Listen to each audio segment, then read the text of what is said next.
Well बचे मतलब इस तरह से है कि फिलहाल उन पर ये 34 फेलेनी चार्जेस तो हैं जिन्होंने नॉट गिल्टी प्लीड किया है। अब नॉट गिल्टी का मतलब ये है कि वो आगे जाके ये केस उन्हें लड़ना पड़ेगा और बाकायदा जूरी ट्रायल हो सकता है।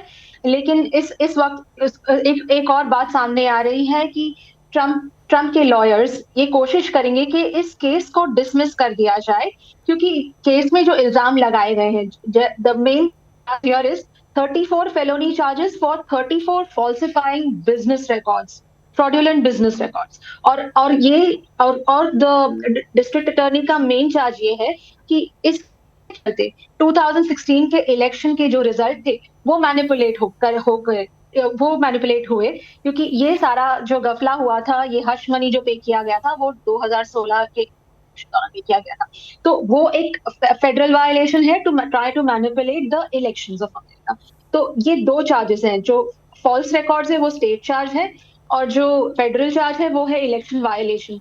लेकिन क्योंकि जिस तरह से केस बना है, अब सुनने हीरल में आ रहा है हीरल कि जो आरोप था कि ट्रांजैक्शन हुई है और जो सरकारी पैसा दिया गया है जो बॉन्ड स्टार हैं, क्या इसे क्रिमिनल नहीं माना है? क्या वो ट्रांजैक्शन है? क्या वाकई इस तरह की पेमेंट हुई थी या फिर नहीं हुई थी?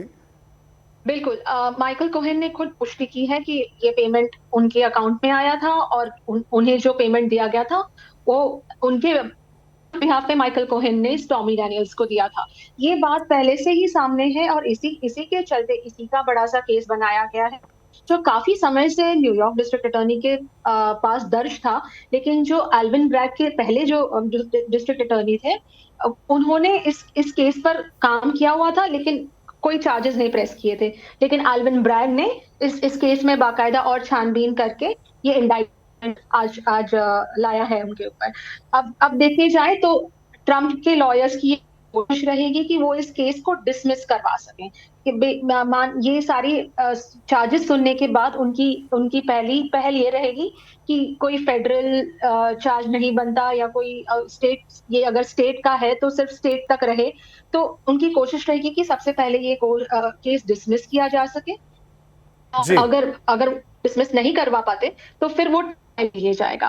ठीक है। सुबह एक बात हुई थी कि क्या डोनाल्ड ट्रंप को गैग ऑर्डर दिया जाएगा ताकि वो इस केस के बारे में ना बात कर सके, तो गैग ऑर्डर नहीं मिला है। और अभी उनकी जो प्रेस कॉन्फ्रेंस या उनका जो स्टेटमेंट वो जो मारा लागो में कर रहे हैं, उसमें उन्होंने केस के बारे में तो ज्यादा बात नहीं की है, ठीक है। लेकिन डिस्ट्रिक्ट अटॉर्नी पर जरूर इल्जाम लगाए हैं। वो पॉलिटिकली मोटिवेटेड हैं, और वो पहले से कोशिश कर रहे हैं